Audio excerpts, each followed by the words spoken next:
Mantendo o cronograma, então a gente passa agora para a próxima apresentação. A gente vai ter a apresentação da doutora Ava Guevardi. Me corrige se eu falei seu nome certo. Não, tá certo. Aí, então, deixa eu só fazer uma introdução aqui. Ela é formada pela Federal do Paraná e mestre e doutora em Química Analítica pela Federal do Paraná também. Ela atualmente é bolsista PDJ do Laboratório de Sensores Eletroquímicos e tem como linha de pesquisa a construção e posterior aplicação de sensores eletroquímicos baseados em nanomateriais de carbono, né, e na utilização de nanopartículas metálicas para o desenvolvimento também desses dispositivos miniaturizáveis e aplicação, que vai ser um pouco do que ela vai falar, que é o emprego de nanomateriais e sistemas miniaturizados de análise com resposta eletroquímica. Obrigado pela disponibilidade em participar do evento e a fala é sua assim que eu soltar a apresentação aqui. Pronto. Dá para me escutar bem? Tá dando sim. Então eu vou começar aqui, apresentar.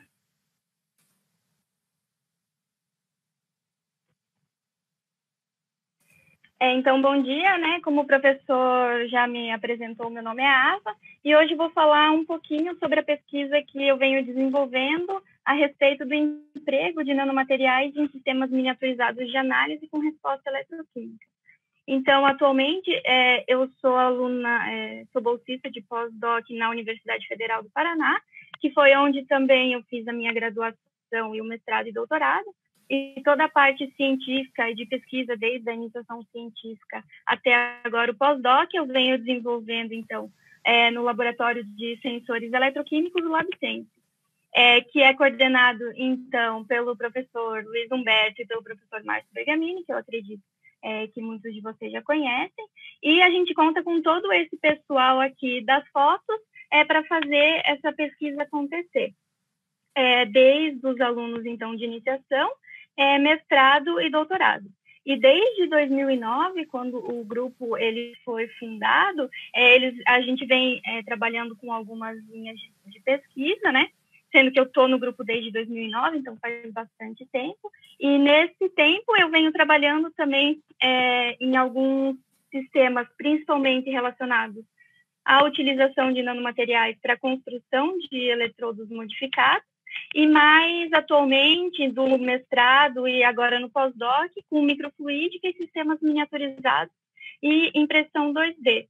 Então, em relação à construção dos sensores eletroquímicos, sensores modificados, então a utilização desses sensores, a gente pode construir eles a partir da mobilização de alguma espécie, né, na superfície desses sensores para melhorar a resposta eletroquímica de alguns dispositivos que a gente tem. E para isso, a gente pode aplicar uma gama de materiais muito variada que já tem disponível, então, na literatura, bem escrito, e a gente escolhe esses materiais por conta das características que eles apresentam e que vão ajudar a gente no desenvolvimento da nossa metodologia. Então, uma das classes que eu venho aplicando são os nanomateriais, desde a utilização de nanopartículas metálicas, grafeno e alguns derivados, e nanotubos de carbono, além também da utilização de nanocompósitos, né, obtidos a partir desses nanomateriais. E eles são bastante empregados, né, em toda a área da eletroanalítica para a construção de dispositivos por conta das boas características que essa classe de materiais apresenta e que acaba agregando, então, aos dispositivos modificados, certo? Então, no grupo, a gente vem aplicando esses materiais, explorando algumas características que muitas vezes já são bem conhecidas, mas utilizando uma outra perspectiva para a aplicação. Como no contexto da obtenção de nanocompósitos, não só pensando no material que a gente vai obter no final, né, nas características desse nanocompósito, seja pela melhora da área superficial ou a melhora da biocompatibilidade, mas também a obtenção desses nanocompósitos a partir de rotas sintéticas mais simples e sem a necessidade da utilização de muitos reagentes para se obter um produto final legal que possa ser aplicado, como é o caso dessa síntese, em que a gente sugere a obtenção, então, de um nanocompósito entre grafeno, quantum dot e ouro, sendo que os únicos reagentes que a gente usa são, então, o grafeno quantum dot e o precursor de ouro. E o produto final obtido, ele é possível por conta da ação do grafeno quantum dot como um redutor para a formação dessas nanopartículas de ouro e também um passivante estabilizador dessas partículas e desse compósito que é formado ao final da síntese. E quando a gente utiliza esse material, esse novo material, como modificador de um eletrodo, a gente espera que tenham alguns ganhos em relação, por exemplo, a um eletrodo não modificado. Seja esse uma melhora da transferência eletrônica por conta da melhora da condutividade elétrica da superfície do sensor, né, principalmente em relação aos modificados, além de um aumento da área superficial e uma melhora do transporte de massa, contando também com a componente radial, né, na chegada do analista na superfície do eletrodo, gerando, então, uma resposta melhor, além de também ter uma melhora do efeito eletrocatalítico por conta da presença dessas nanopartículas na superfície do eletrodo. E quando a gente, esperando, então, todas essas características melhoradas, quando a gente olha o perfil voltamétrico obtido para cada um desses eletrodos, aqui testado na oxidação da aflatoxina, que é um fungo, né, uma micotoxina, acredito que todo mundo já deve ter visto, porque ela está em alimentos, é aquele bolor verde, então, que aparece. Então, quando a gente testa esses eletrodos frente à oxidação dessa espécie, a gente pode ver todas aquelas características anteriormente citadas refletidas nos voltamogramas para cada um dos eletrodos testados, principalmente em respeito à corrente, em que o dispositivo modificado com nanocompósito ele apresenta correntes superiores quando comparado aos demais eletrodos, e também um ganho considerável no potencial de pico, né? Então, fazendo com que essa transferência ela seja facilitada, esse processo, então, seja adiantado para potenciais menos positivos, certo? E, por conta dessas boas características, a gente pode, então, construir a curva analítica, né, otimizar todos os parâmetros, construir a curva analítica para a determinação da aflatoxina e obter parâmetros de mérito analítico considerados muito satisfatórios por conta da presença, então, desse nanomaterial. Sendo que, por conta desses bons limites de detecção e quantificação, a gente pôde fazer, então, a determinação dessa espécie em amostras de malte, 3 tipos de amostra, em amostras fortificadas, para a sorte de quem tomou o chope vindo desse malte, então não tinha presença dessa espécie que é altamente tóxica.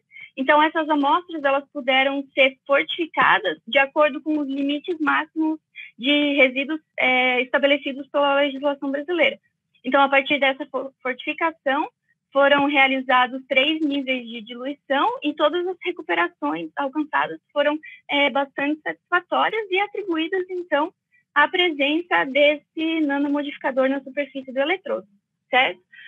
Outra abordagem que a gente vem fazendo com os nanomateriais é na utilização deles, então, como miméticos enzimáticos, então, a utilização dos materiais que têm algumas características e atividades semelhantes às enzimas biológicas, mas sem as contrapartidas da utilização dessa entidade biológica, né? Como uma estabilidade maior e também um custo menos elevado, né, para a obtenção dessas espécies. Alguns materiais já vêm sendo utilizados, né, como nanozymes, que é o termo que se refere a esse tipo de material, como, por exemplo, algumas macromoléculas e algumas porfirinas. E, mais recentemente, os nanomateriais de carbono vêm apresentando essas características. E aqui a gente usou especificamente os nanomateriais e explorando essa superfície funcionalizada, por exemplo, do óxido de grafeno e do nanotubo posterior a um processo de oxidação, para ancorar uma espécie muito conhecida e mimética de enzima, que é o imidazol, certo? Então, na primeira abordagem, a gente usou o óxido de grafeno para modificação do eletrodo para determinação de progesterona, A progesterona, as reações de redução dela acontecem em algumas condições bem específicas, né, para se obter um resultado para essa molécula. E o que a gente percebeu quando a gente compara alguns eletrodos, né, sendo o eletrodo com o GO e imidazol junto, e também os precursores em separado e um eletrodo não modificado, é que essa condição específica para a reação da progesterona, ela é alcançada de uma maneira mais fácil, digamos assim, com uma maior intensidade, refletida, então, pela melhor desempenho em termos de corrente, quando comparado aos demais eletrodos, por exemplo. Então, a gente sugere que a presença do imidazol, o imidazol, ele age como um co-catalisador de algumas etapas que são necessárias para a redução da progesterona. Entre elas, pela abstração desse hidrogênio alfa-carbonílico, que é uma das condições que precisa acontecer para que forme o radical e depois a dimerização, ou também age na quebra da dupla ligação da carbonila para a formação do radical e posterior formação do dímero. Então, tendo isso em mente, foi possível também a otimização dos parâmetros de construção da curva analítica e a obtenção dos parâmetros de mérito, que são bastante comparáveis a outras metodologias que são descritas na literatura, mas que utilizam outros meios de alcançar, então, a redução da progesterona.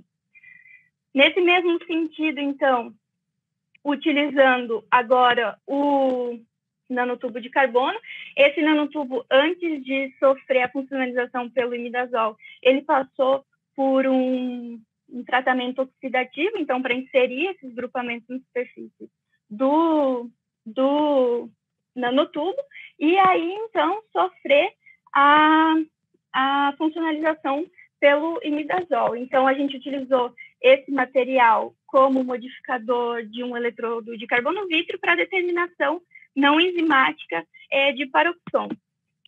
Especificamente nesse caso, essa é uma alternativa que pode ser muito viável para a determinação dessa espécie, em comparação, por exemplo, com as alternativas enzimáticas que usam acetilcolinesterase, que tem um fator de impedimento de ser utilizado muito grande, porque após a interação do analito com a enzima, essa enzima ela sofre uma inativação, então pode demorar um pouco para conseguir restabelecer a atividade enzimática, e isso pode adicionar à metodologia um valor, né, custar mais caro ou demorar um pouco mais de tempo. Então, em relação a essa abordagem não enzimática, novamente, quando a gente compara o desempenho analítico dos sensores testados, então, do nanotubo com o imidazol, apenas o nanotubo e apenas o eletrodo sem modificação, a gente vê que a presença do imidazol, ele aumenta, né, novamente a corrente para a redução dessa espécie. E, a partir de alguns estudos, a gente sugeriu que a presença do imidazol, ela é majoritária, praticamente, esse desempenho, ele é referente majoritariamente à presença do imidazol. E isso porque alguns estudos de alguns parâmetros analíticos eletroquímicos, em que a gente esperaria uma melhora do dispositivo proposto por conta da presença do nanomaterial, como aumento de área ou uma melhora da transferência eletrônica, digamos que não saiu como esperado, né? Para os outros dispositivos testados, esses parâmetros aqui, eles foram melhores. No entanto, quando a gente olha o perfil voltamétrico e a corrente, o dispositivo proposto, ele ainda se apresenta superior. Então, isso foi atribuído à forte interação que o imidazol tem com o paroxon, né, com esse nitrocomposto, e que favorece, então, as reações eletroquímicas na superfície do eletrodo, melhorando, assim, a resposta analítica.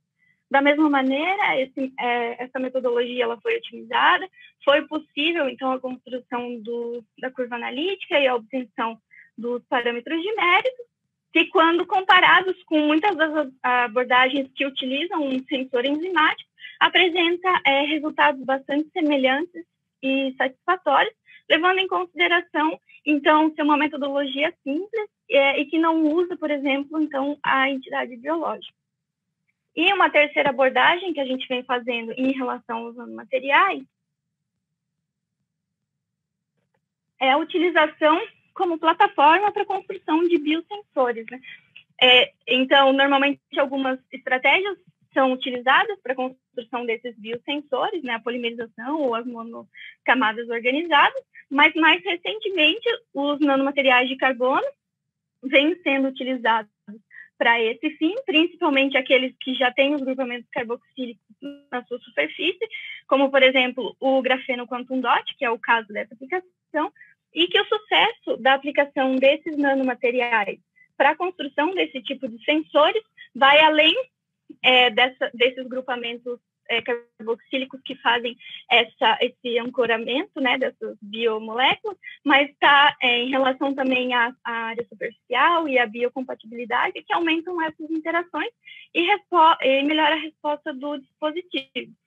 Então, nesse sentido, a gente desenvolveu uma determinação rápida, né? Está desenvolvendo uma determinação rápida para análise de HIV da proteína P24, do tipo on-off, usando o grafeno quantum dot para a construção desse imunossensor.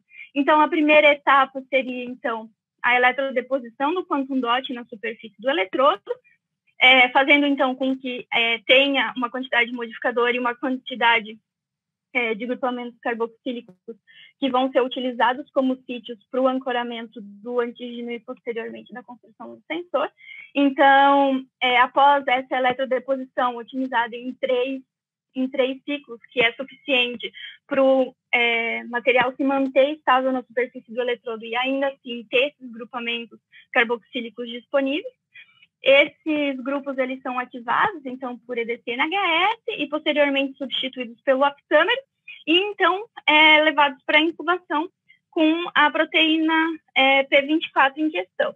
Então, essa determinação ela é feita a partir da supressão do sinal. Então, quando na presença da P24, o sinal da sonda eletroanalítica, ela é diminuída, que é proporcional, então, à concentração da espécie na amostra. E essas variações, elas são bastante evidentes, principalmente quando na condição otimizada de eletrodeposição. E essa diferenciação entre o sinal, né, na presença do modificador, ele foi bastante útil quando nos estudos de amostras, né, de amostras não infectadas e infectadas pela P24, em que há uma diferença significativa mesmo na menor concentração da curva analítica, então tem uma diferença bastante significativa, e o que dá uma margem bastante boa de trabalho, principalmente para alguns casos, por exemplo, de falsos positivos que podem acontecer, e não ter problema de diminuir ou gerar alguma certa incerteza em relação à resposta obtida pela plataforma, certo? Então, além de terem em comum, né, a utilização dos nanomateriais, que pode ser considerado muitas vezes uma tendência de miniaturização, esses eletrodos, e conforme foi vindo do meu doutorado, mais para o pós-doc, eu vim diminuindo os sistemas que eu fui utilizando. Então, eles têm uma tendência de miniaturização, principalmente dos eletrodos, primeiramente eletrodos de carbono vitro, e aí chegando nos dispositivos miniaturizados tipo impresso. Então, essa tendência de miniaturização é uma tendência que eu mostrei nos meus trabalhos, mas é uma tendência muito grande no campo da eletroanalítica em geral, por conta que os componentes da eletroanalítica, eles permitem, né, serem obtidos numa escala miniaturizada, sem que ocorram, sem comprometer a resposta, né, obtida por esses sistemas. Por exemplo, a gente pode miniaturizar os eletrodos e até mesmo os equipamentos, né, sem perder a sensibilidade, que muitas vezes não é possível, por exemplo, em outras áreas da química analítica. Além disso, a obtenção dessas estruturas miniaturizadas para as análises eletroquímicas, né, eletroanalíticas, são muito fáceis de serem obtidas por diferentes tecnologias, e muitas vezes essas tecnologias elas não têm um custo alto de produção, certo? Então, dentre as vertentes que podem ser miniaturizadas, né, da eletroanalítica, eu vou falar um pouquinho de 3, que são as que a gente vem desenvolvendo mais, que em relação aos eletrodos, em relação às plataformas de microanálise e, por último, o equipamento. Então, em relação aos eletrodos, acredito que todo mundo já esteja familiarizado com os eletrodos impressos. Eles vêm sendo utilizados há bastante tempo, eles não são necessariamente novos. Eu me lembro que quando eu entrei na iniciação científica, eu já trabalhava com alguns eletrodos impressos, mas eles vêm sendo mais divulgados, né, por conta dessa tendência da miniaturização e por conta de apresentarem algumas características bastante interessantes, principalmente por serem descartáveis, então não ter problema na hora de fazer as análises, de ter interferência, eles podem ser trocados facilmente, e eles têm essa característica de serem descartáveis por conta do custo reduzido da obtenção, já que novas tecnologias vêm sendo empregadas para a construção desses sensores, como, por exemplo, a impressão 2D, né, que se utiliza o silkscreen, que vem sendo muito empregada em bancada laboratorial para a obtenção desses eletrodos.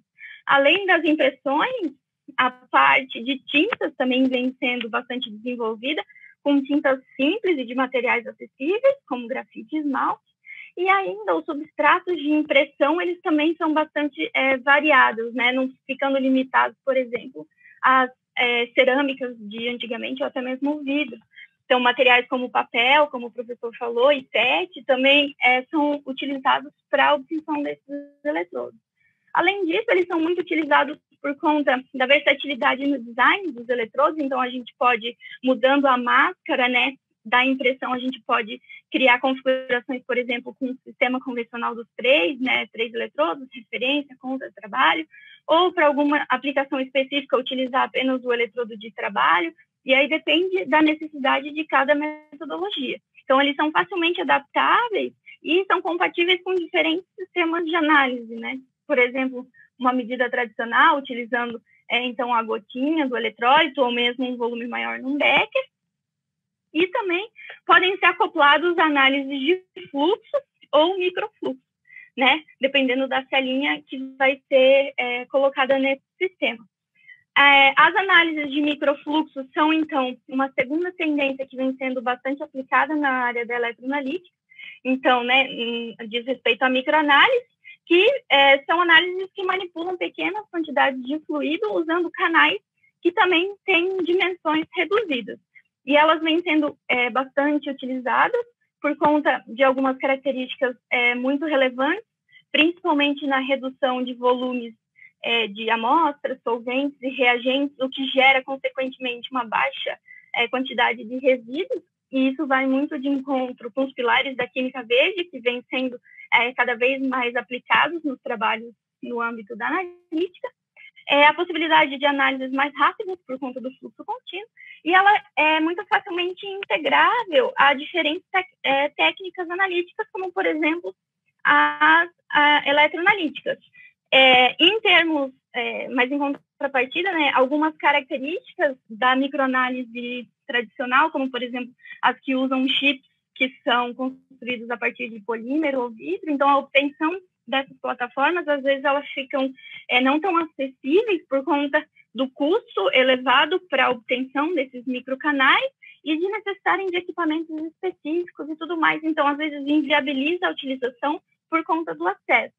Nesse sentido, então, veio a construção de um dispositivo microfluídico simples e de baixo custo que tenha a detecção eletroquímica, que é chamado, então, do microTED, que é baseado no fluxo a partir de fios têxteis, acoplado, então, a uma detecção eletroquímica, que é o dispositivo desse trabalho, descrito por Agostini e colaboradores, em que os autores eles utilizavam placas de vidro empilhadas para fazer a plataforma microfluídica, e o fluxo, então, é feito a partir dos algodões, né, da gase hidrofílica, daquela gase comercial que a gente encontra para comprar na farmácia. Então, o dispositivo final é como esse aqui da foto, né, olhando de lado, e quando a gente olha de cima, a gente consegue ver bem o funcionamento. Então, aqui a gente tem o reservatório de entrada, que vai ser onde vai o eletrólito de suporte, que vai ser transportado até o reservatório de saída, através da capilaridade e também da força gravitacional, já que esses dois reservatórios eles têm uma diferença de altura proposital para que esse fluxo aconteça. E esse fluxo passa, então, pela zona de detecção, que nesse trabalho aqui foram utilizados eletrodos de grafite, por conta de todo o contexto de materiais mais acessíveis e baixo custo, mas, por exemplo, os eletrodos impressos, eles são facilmente adaptáveis a esse tipo de plataforma microfluídica. E, a partir dessa, outras plataformas vêm sendo construídas, principalmente utilizando a impressão 3D. Então, vêm sendo construídas a partir de ABS, por exemplo, como essa aqui da foto, levando em considerações as dimensões do trabalho anteriormente citado. E uma das vantagens de se utilizar a impressão 3D para a construção dessas plataformas é a possibilidade de variar o layout sem ter dificuldade na construção, né? Alterando o desenho que vai ser levado para a impressão. Como é o caso dessa telinha aqui, em que os eletrodos de referência e auxiliar, eles são fixos na plataforma microfluídica, e então a gente utiliza só o eletrodo de trabalho sendo móvel, né? Se precisar trocar. Então, esse sistema ele fica com essa carinha depois de ser impresso, olhando de cima, então, no reservatório de entrada, fica acomodado o eletrodo de referência, que é um prata cloreto de prata tradicional. No reservatório de saída tem-se, então, platina, o contra-eletrodo de platina, o fio, que é fixado nos dois reservatórios, que passa, então, pelo eletrodo de trabalho, que visa imitar aquelas fitinhas de exame, né? Então, é um eletrodo impresso também, com tinta de carbono e grafite e esmalte, e ele é envelopado, então, com um adesivo vinílico para demarcar a área do eletrodo de trabalho e poder ser acomodado, né, nesse dispositivo. Então, esse eletrodo, atuando como uma fitinha, foi utilizado, então, para determinação não enzimática de colesterol, e na superfície desse eletrodo de trabalho, os íons níquel foram ancorados para, então, fazer a oxidação do colesterol utilizando os íons níquel 2 e níquel 3, certo? Então, a partir desse perfil de catálise e da plataforma microfluídica, a partir dos sinais transientes para diferentes adições do colesterol, foi possível, então, construção da curva analítica e a obtenção dos parâmetros de mérito analítico bastante consistentes para esse tipo de sistema. E, por fim, a última vertente que pode ser utilizada, miniaturizada, né, no caso, seria, então, o equipamento, então, a parte eletrônica, o potenciostat, que era a ideia inicial, original, proposta no meu projeto de pós-doc. Então, seria a construção de um equipamento portátil para determinação de cortisol em saliva, levando em consideração que o cortisol é um biomarcador para estresse, então, partindo no sentido de construção de um dispositivo point of care. Então, a parte do potenciostato, eu queria muito fazer, mas não tinha o conhecimento, então, aproveitei do conhecimento do meu marido para fazer, então, essa parte eletrônica. Ele é bem pequenininho, pode ser utilizado, né, a bateria, né, aqui tem um power bank, mas ele pode ser utilizado na tomada também. Ele opera em voltametria linear e cíclica, mas o foco, então, é a amperometria. Então, ele é totalmente portátil, os dados vão para a nuvem, caso precise, e também tem as portas USB, caso precise retirar alguns dados. E para completar esse sistema totalmente portátil, foi acoplado, então, uma plataforma microfluídica, construída a partir de impressão 3D, e um eletrodo impresso também construído no laboratório. Então, acabou ficando um sistema totalmente portátil e um sistema totalmente lab-made, né, lá do laboratório. Então, como a ideia era a determinação de cortisol, mais simples do que as metodologias que a gente já conhece, também foi utilizada uma abordagem não enzimática, utilizando níquel, e a partir, então, desse sistema, foi possível a construção da curva analítica, utilizando o dispositivo desenvolvido, o dispositivo portátil. Então, a partir dos sinais transientes, foi possível a construção da curva analítica e, posteriormente, a obtenção dos parâmetros genéricos. Para análise das amostras de saliva dos voluntários, né, para ver se as pessoas estavam estressadas ou não, foi feito de duas maneiras, uma maneira tradicional, então a construção da curva e depois a adição das amostras. Essas amostras elas foram fortificadas levando em consideração um valor que é encontrado na literatura como um valor considerado para uma pessoa estressada, que é mais ou menos de quase 9 micromol de cortisol, e elas foram fortificadas e diluídas para duas concentrações, né, alcançando bons limites de recuperação para todos os voluntários testados. Além disso, então, pensando na parte do point of care, né, de fazer uma análise rápida, a gente fez uma prova de conceito aqui, fazendo esse teste rápido do cortisol, que é quando clica na tela, inicia, então, uma amperometria com com os parâmetros que eu otimizei anteriormente, e aí, quando o sistema indica, o usuário ele faz a adição da amostra na plataforma microfluídica, então vai gerar o sinal transiente, que é referente ao cortisol presente nessa amostra, e ao final o sistema ele processa esse sinal transiente, dando um valor de delta de corrente, né? E esse delta de corrente ele é demonstrado de duas maneiras. É um valor propriamente dito de cortisol, daí o sistema joga na minha curva analítica e reflete esse delta de corrente em função da concentração de cortisol, e também ele dá como se fosse um relatório de estresse ou não estresse daquela amostra detectada. Então, ele tem 3 intervalos de delta de corrente, e a partir desses intervalos, por exemplo, menor que 1 microampere, ele dá o diagnóstico de não estressado, maior de 2,5 microampere quer dizer que é uma pessoa com nível alto de estresse, e entre esse intervalo seria, então, um nível moderado de estresse dessa amostra analisada. Então, um sistema que se mostrou bastante promissor para o desenvolvimento não só para cortisol, mas, quem sabe, para outras biomoléculas que sejam de interesse, certo?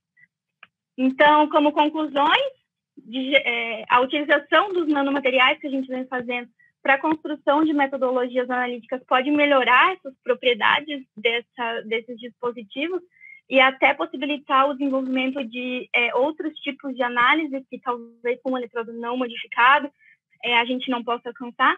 Em relação aos dispositivos miniaturizados, eles vêm sendo continuamente descritos na literatura. Os eletrodos eles vêm sendo aplicados em diversas áreas diversas aplicações analíticas por conta da versatilidade de obtenção e o baixo custo das tecnologias referentes a essas espécies. E esses dispositivos miniaturizados eles vêm sendo bastante desenvolvidos por conta da crescente necessidade de fazer algumas análises que sejam mais rápidas, mais análises in situ. Então, saindo um pouco dos laboratórios, né, tirando essa descentralização das análises para que seja, então, possível e viável de fazer. E por conta disso, o desenvolvimento de dispositivos portáteis e compactos vem sendo continuamente descritos na literatura. E todos esses esforços estão em direção, então, da obtenção dos sistemas analíticos Lab on a Chip, né, em que todos os processos eletroanalíticos estejam de maneira miniaturizadas e agrupados em uma só plataforma, o que poderia evitar diversos problemas e ajudar muita gente em diferentes áreas, né, da química analítica. Então, Eu gostaria de agradecer a todos pela atenção, gostaria de agradecer ao professor Bruno pelo convite, de vir falar um pouco da minha pesquisa e da pesquisa do grupo aqui, ao pessoal do Lab, né, aos alunos que ajudam a fazer essa pesquisa, ao professor Luiz e ao professor Márcio, por todos esses anos que a gente está junto, né, nessa parte científica. Muito obrigada. Aos órgãos de fomento e a todos, é isso. Muito obrigada. Obrigado, Ava, pela apresentação. Foi uma excelente apresentação, vários trabalhos bem interessantes, né? Só antes de abrir a pergunta, só para lembrar para o pessoal do YouTube, depois da apresentação da Poliana, a gente tem um sorteio, então vocês fiquem lá no YouTube. E agora também está passando a lista para vocês de presença, para vocês entrarem lá no formulário do Forms, lá no YouTube, quem estiver lá no YouTube, para entrar no formulário e assinar a lista, tá? Então, passando para as perguntas, a gente já tem 3 perguntas aqui do YouTube. O Lucas de Souza Oliveira, da Química da USP, de São Paulo, pergunta se vocês já testaram outros cocatalisadores nos trabalhos de vocês. Como o imidazol, nesse Isso. sentido? Uhum. No sentido de não enzimático, o que a gente mais utiliza é o níquel, né? Para substituição, né? E alguns hexacianoferratos também, não sei se a gente pode enquadrar, mas já. Mas essa parte em relação ao imidazol foi bem específico, uma parceria com alguns professores lá do departamento, e aí a gente viu que seria bastante interessante para a nossa área também. Perfeito. Mas, sim. O Jonatas de Oliveira, da Federal do Sergipe, está perguntando qual o maior desafio na etapa de modificação desses sensores utilizando biomoléculas. Talvez o tempo, né? Às vezes demora muito para se conseguir ancorar, e às vezes eles são muito afetados pelas condições gerais, né? Tipo assim, temperatura, ou pH, e é muito fácil, às vezes é fácil de conseguir mobilizar, mas faz uma medida que tem alguma variaçãozinha ali, a resposta já muda totalmente, então talvez aí perde a superfície, tem que limpar e refazer desde o início. Então... Perfeito. Depois tem mais um monte de gente dando parabéns aqui no YouTube. Depois tem uma outra pergunta do Michael Douglas, perguntando como aliar a impressão 3D à adição de modificadores a esses eletrodos, tal como óxidos de grafeno reduzido. Como adicioná-los a esses eletrodos? Acho que ele está pensando em como colocar utilizar a impressora 3D para modificar a superfície de eletrodo, se tem alguma abordagem que dá para fazer isso. Aí seria em relação aos filamentos modificados, né? Se for construir o dispositivo impresso em 3D, seria modificar o filamento, né? Já tem alguns trabalhos e existem alguns filamentos que são modificados, mas no caso dos impressos, que são acoplados à plataforma, eles são modificados antes, né, de serem acoplados. Mas em relação ao 3D, se for imprimir, tem que ser, acho que... Se bem que dá para modificar, levando em consideração alguns grupamentos, mas aí o filamento tem que ser modificado, por exemplo, com grafeno ou carbon black, alguma coisa, e utilizar essa superfície para ancorar outras espécies. Uma outra pergunta que apareceu aqui no YouTube, Thales está perguntando, para o equipamento construído, que acho que deve ter sido o potenciostato, como funcionou a calibração? Qual a frequência de validação dos parâmetros, uma vez que você afirmou que após a leitura do cortisol, o próprio dispositivo calcula os valores na amostra? Sim, esse cálculo a gente meio que... A gente não, né? O meu marido programou com base na minha curva analítica. Eu só idealizo as ideias, tenho as ideias e falo, dá para fazer ou não dá para fazer.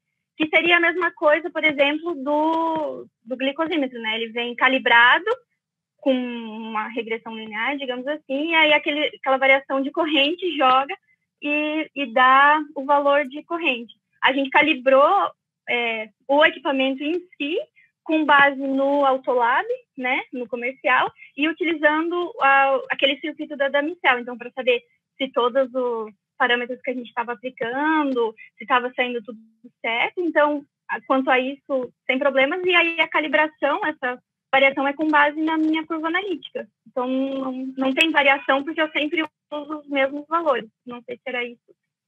Não, acredito que sim. Acho que deve ser nesse sentido. essa conversão de sinal é sempre com base no valor da minha curva analítica, levando em consideração que, digamos, ela não vai mudar, né? Eu otimizei todos os parâmetros e fiz ela e ela sempre repete da mesma maneira. Perfeito.